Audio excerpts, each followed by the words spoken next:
We agree with the President's counsel on this much. This will set a new precedent. This will be cited in impeachment trials from this point to the end of history.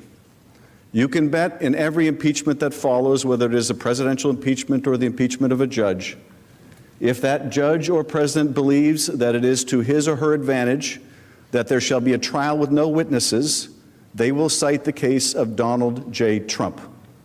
They will make the argument that you can adjudicate the guilt or innocence of the party who is accused without hearing from a single witness, without reviewing a single document.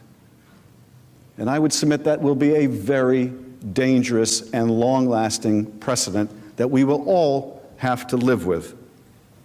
President Trump's wholesale obstruction of Congress strikes at the heart of our Constitution and democratic system of separation of powers.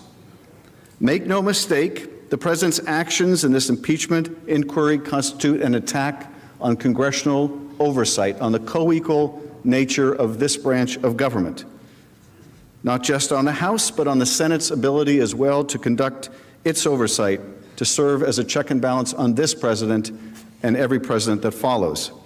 If the Senate allows President Trump's obstruction to stand, it effectively nullifies the impeachment power. It will allow future presidents to decide whether they want their misconduct to be investigated or not, whether they would like to participate in an impeachment investigation or not.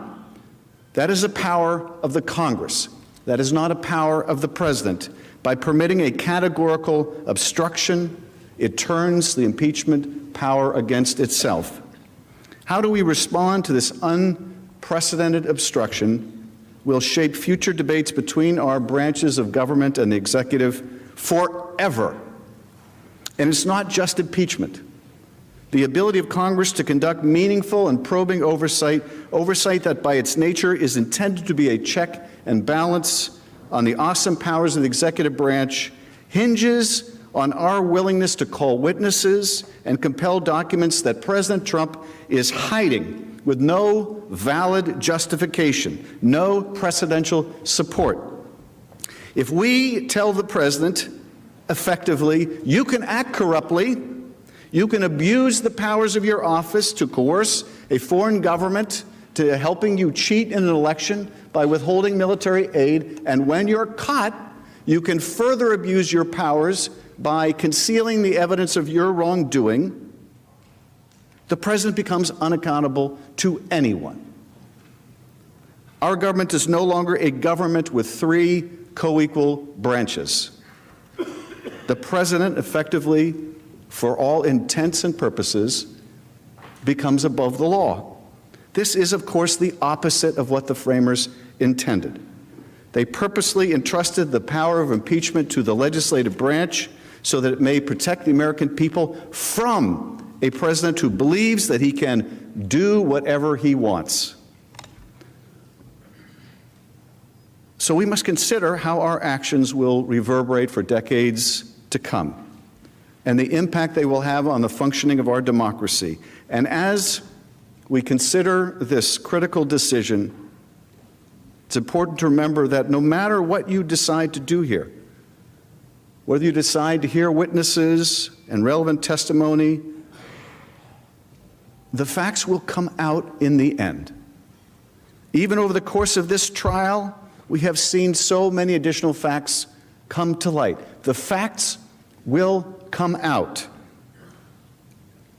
In all of their horror, they will come out. And there are more court documents and deadlines under the Freedom of Information Act. Witnesses will tell their stories in future congressional hearings, in books, and in the media. This week has made that abundantly clear. The documents the president is hiding will come out. The witnesses the president is concealing will tell their stories. And we will be asked why we didn't want to hear that information when we had the chance, when we could consider its relevance and importance in making this most serious decision. What answer shall we give if we do not pursue the truth now, if we allow it to remain hidden until it is too late to consider on the profound issue of the president's innocence or guilt.